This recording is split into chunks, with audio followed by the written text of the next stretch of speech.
Good morning. Good morning. It's coffee time with God. Amen.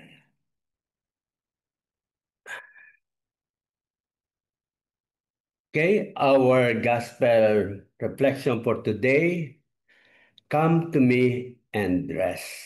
It is taken from Matthew 11, verses 28 to 30. Let us pray. Come, Holy Spirit,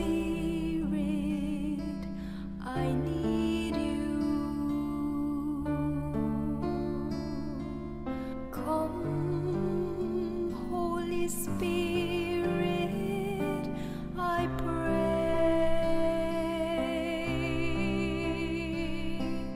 Come with your strength and your power. Come in your own special way.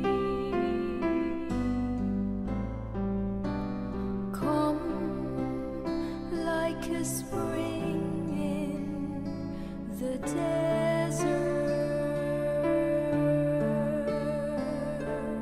Come to the weary of soul. Oh, let your sweet healing power touch me and make me whole. A reading from the Holy Gospel according to Matthew. Jesus said, "Come to me, all you who labor and are burdened, and I will give you rest. Take my yoke upon you and learn from me, for I am meek and humble of heart. And you will find rest for yourselves. For my yoke is easy, and my burden light." The Gospel of the Lord. To you, Lord Jesus Christ. Okay, so ang inspiration ko ngayon from the gospel is yung my burden light. Yeah. Then So, bakit yun? Kasi dito sinasabi ni Jesus yung parang yung mga may problema, no? Wala naman siya sinasabing kasayahan dito, puris kung sino yung may mga problema, yun yung mga kinakausap niya. So, kung papaano siya makakatulong sa mga taong ganito. Ngayon, ang na-attract ako kasi yung burden light. Kasi pag sinabing burden, meron talagang kabigatan, no? Hindi niya sinabing no burden. Sabi niya, light.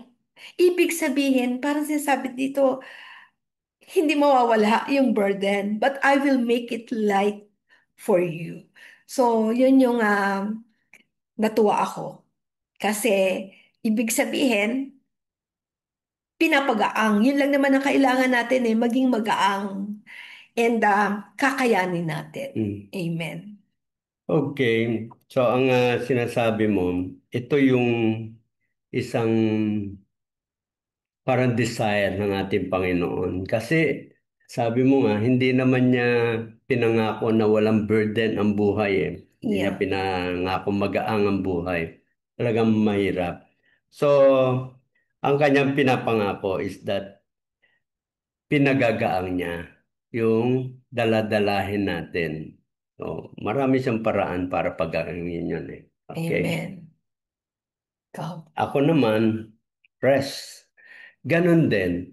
Kasi yun din ang sinabi sa atin ng Panginoon eh, na ang buhay habang nandyan kayo sa mundo will not be an easy going life. Kaya nga siya, dinaanan niya lahat ng hirap because that is what we are going to follow. So ngayon, ang sabi niya, siyempre, there will be times na makakapahinga ka. Yan ang pangako niya. I will give you rest. Kung talagang parang hirap na hirap ka na, I will give you rest. Yan ang pangako ng ating Panginoon. Okay, so dun sa sinasabi mong rest, ang naka-strike din sa akin dun yung it is a promise. Yan. Yes. It is a promise. Kasi tayong mga tao na pag may nag-promise sa atin, lalo na si Lord, di ba? Talagang inaasahan natin yon. At yung promise niya, yung rest, pahinga. So pag pahinga, talagang, ay, makakabuntong hininga ka, relax. Di ba?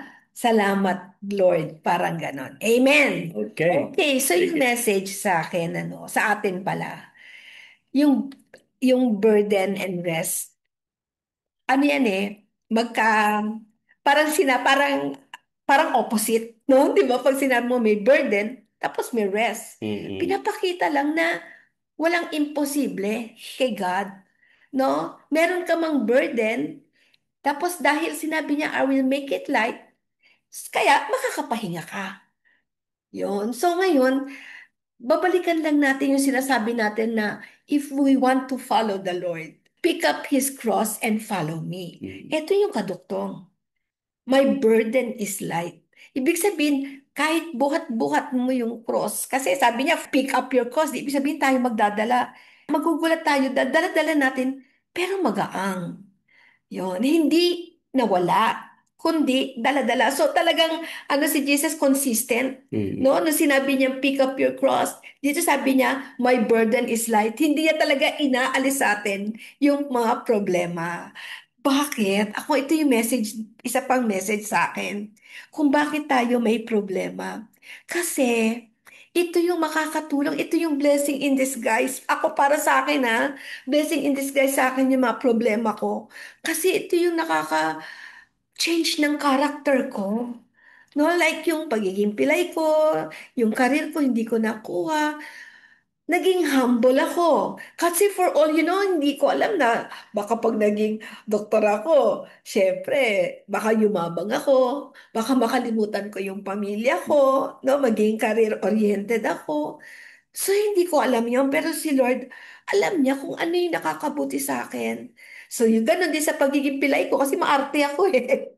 So, siguro kung nakakalakad ako, say, maarte ako magdamit, yung mga ganun ba. So, baka wala ako ngayon dito kung nasaan-saan ako. So, ang focus ni God sa akin, hindi yung pangkamundong dito, kundi yung pangkamundo sa kabilang buhay. And now, I realize na talagang blessing in disguise yun. Kasi yung sino ba ang mag-aasam nung kabilang buhay? Kasi siyempre tayo, kasi yun yung life after death, yun yung walang katapusan. Eh yung ngayon, temporary lang ito.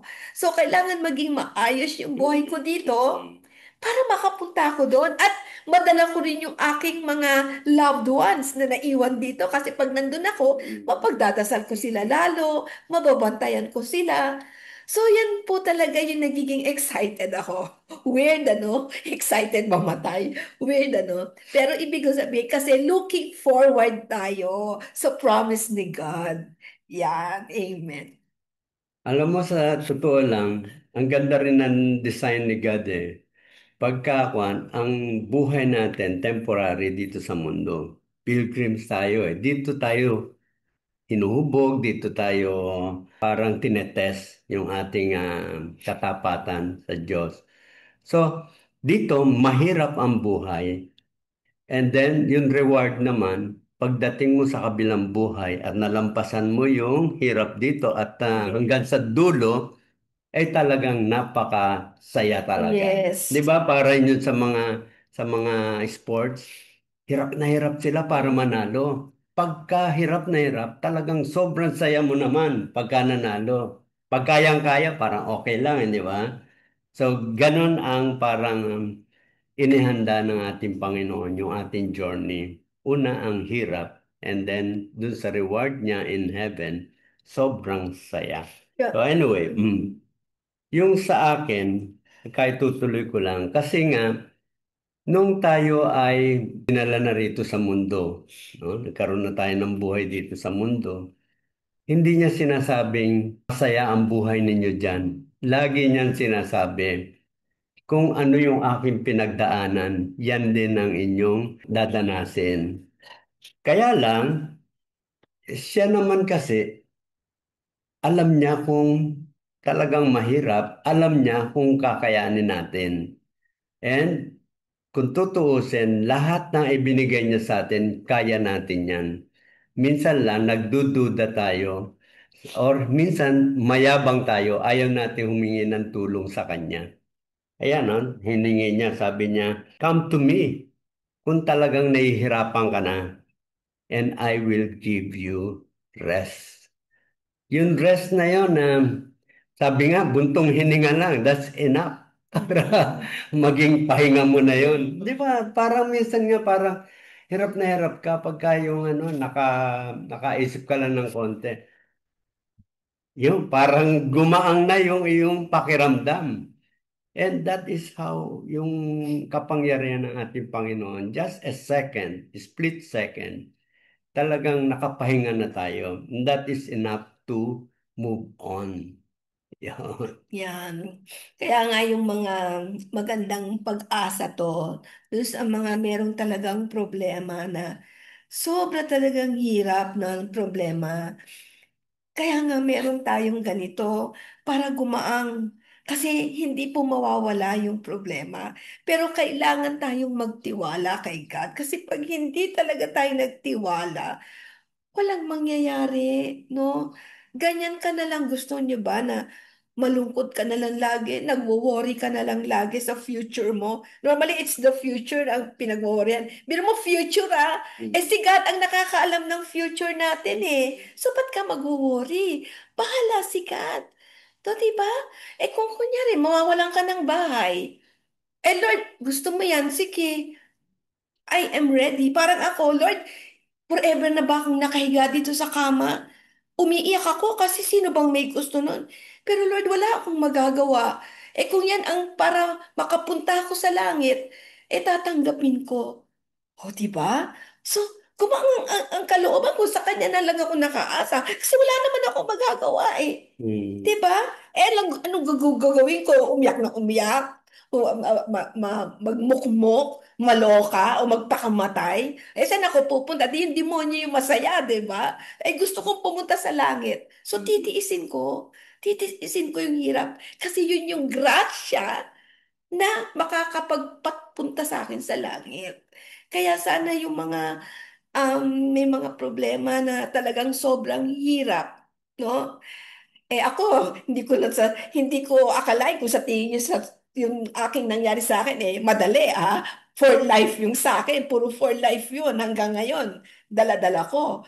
Pero hindi ako magiging ganito ang attitude ko kung hindi ako nagtitiwala kay God. Eh siguro kung hindi ako nagtitiwala kay God, wala na ako ngayon. Baka tumalon na ako sa building. Mm. Kaya hindi talagang asa tayo kay God, maging masaya tayo. Daily, you live by the day. Pagising mo sa umaga, oh, buhay ka pa. Ngayon, pag buhay ka pa, oh, di kakain ka. May nakakain ka, thank you, Lord. May bubong ka pa sa thank you, Lord. Di ba? Pag wala, magising ka, kunyari, wala kang makain. Lord, sige, hindi naman ngayon Lent eh, di ba? So I offer this to you. Parang ganon. So, ito lang ang last na ano ko, just trust God. Leave everything to Him. Kasi sabi niya, I will give you rest. Come to me, all of you who are burdened, and I will give you rest. Sabi niya ni Jesus. Sabi niya, pero namatay siya, di ba? Ba't niya sasabihin ulit? Dahil ang ganda ng ending niya. Mm. Yan. Amen. Ayun. So, dito meron sinabi si Jesus dito eh. Take my yoke upon you and learn from me. Ayan. Ano ba siya?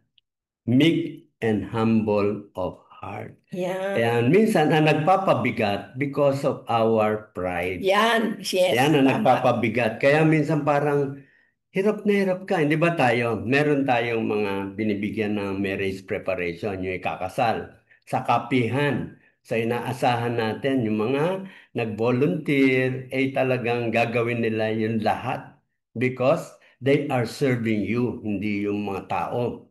Di ba? So ngayon, bakit nagiging mabigat? Kasi we are expecting, sometimes we are expecting na yung binigyan namin ng marriage preparation, naka-schedule sila. Mamaya, pinagpalit nila sa ibang bagay. Siyempre, sabihin namin, pambihira naman. Kami, nagbibigay kami ng lahat ng time para sa kanila, tulungan sila. And yet, ipagpapalit nila for a simple things na pwede naman sana nilang hindi ipinalit sa kanilang preparation. Di ba? Ganon din sa kapihan. Pagdating, sabi mo, pambihira na nga po sila napupunta pagkatapos wala sila. Why? Ang ano parang binaliwala nila ako. That is pride. Now, if we are expecting nothing for ourselves, sabi nga ni Jesus, if you can only deny yourself, napakagaang na iyong mga cross. Yun yung ano, di ba? So, yung kung hindi mo talaga iniisip ang sarili mo, naku, kawawa naman sila, hindi sila na naka-attend sa ating session ngayon, di ba? So, anong mabigat sa akin? Walang magiging mabigat sa akin. Or hindi sila dumating. Wow, oh, this is our opportunity na talagang pakita natin kay God that He will be in control of all the activities. Makikita natin talaga. And yan minsan na nakikita natin na, oh, tingnan mo, kahit na konti ang dumating, and yet isang tao lang will be enough para makaramdam ka ng comfort. Isang tao natuwa, natulungan sila. Yeah. Yun. Yun. At saka alam mo, no, na mas makasingit ako, no? Yung sinasabi mo na test yun eh. No? Test sa atin yun. At saka, yun yung opportunity na pagka kunyari may ine-expect ka at hindi nangyari. Unang-unang test sa'yo, ano yung feeling mo? Maiinis ka ba? Magagalit ka? Or, iisipin mo na, Lord, hindi dumating, eto na.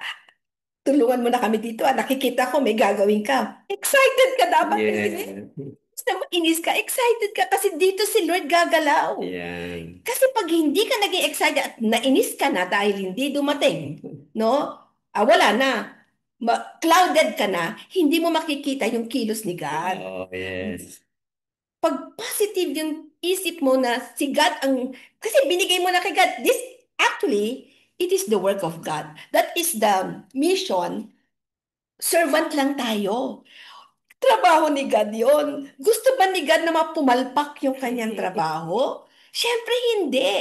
Kaso kunyari nakita mo na kulang o ganito, Lord, may message ka, anong message mo, paramdam mo sa amin, pero hindi ka dapat mainis o magalit.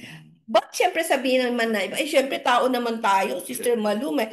Oo, may emotion, pero matatabunan yun eh. Biglang, oo nga pala, kay God nga pala tong trabaho. Ba't ko ba to iisipin? Lord, basta ako gagawin ko yung role ko, no? Di ba? I will do it right. I'll do my best. Do-double ko pa kasi kulang ang tao. Sino ngayon yung nagka-reward? Di tayo. Di ba? Ngayon, yung mga taong hindi nakarating na dapat dumating, unang-una, hindi rin natin sila ma-judge kasi hindi natin alam kung bakit. Di ba? Lalo na kung nag-commit sila. Pangalawa, anong gagawin natin? Hindi ano nila yan eh, yung heart nila ang nakikita ni God. Sila ang sumasagot kay God kung bakit sila hindi nakarating. Di ba? Hindi sa atin. So, kaninong score yun? Kung wala silang score kay God, di ba? So, tayo, tuloy-tuloy lang talaga tayo. Kasi pagka nainis ka rin, yung trabaho mo maiiba eh. Di ba? Kung Bumibigat. ano, kung Bumibigat. speaker ka, tapos may hindi dumating yung dapat na speaker, hindi ka naka-prepare, naiinis ka, ano yun masabi dahil naiinis ka. Samantalang kung hindi ka Holy naiinis, the Spirit. Holy Spirit hindi pumasok sa iyo. Sa ganun din sa mga sa mga iba pang mga roles natin Yes. sa ating mga gawain sa simbahan. Mhm. So sana meron kasi mga iba pa rin na sasabihin na, paano naman sila matututo kung hindi mo sila i-correct? Yeah. Ano ba sila matututo? Hindi ko i-correct. Alam ni Lord yan. Hindi mo pa alam? Alam na ni Lord yung kumbaga, hindi pa nagagawa yung kasalanan. Alam na ni Lord na gagawin na nila yon. No? So, you are not the person to correct, but the Lord. Ang dapat mo lang gawin, ipakita mo lang yung tama. Yan, yung tama. Kasi minsan ano, kung hindi ko naman merong mga sinasabing mga dapat i-correct, like kunyari, nagda-drugs, yun talagang kinokorek yun na wag kang ano kasi iba. Yung mga bisyo, pero yung sa service, ewan ko ha, yun yung feeling ko pag sa service, parang ano Lord, ikaw mag-correct sa kanila kasi trabaho, ano to mission, ano, servant din kami Kanya-kanya tayo. dito. We are all Yeah. called. Yeah. Tapos ngayon, depende rin sa klase ng ano kunyari, nagchichismis siya, o nag ano, syempre, may mga right persons na kausap. Pero yung sa trabaho lang, yung kunyari, na late, o kaya na ano, ganito, hindi na ano talaga ako, parang hindi ko kaya nga, si God, kay God namin ano yon. Tapos ikaw, you do what is right. Parang sasabi yung, ikaw yung susundan, no? Di ba? Kung ano yung tamang dapat Model. gawin, ikaw yung maging Role model. modeling. Yan. At mahihiya na yan sa iyo in God's time. Yan. So, ang natitest natin dun yung patience natin. Di ba? Amen. Okay. See you again tomorrow in our coffee time with God. Amen.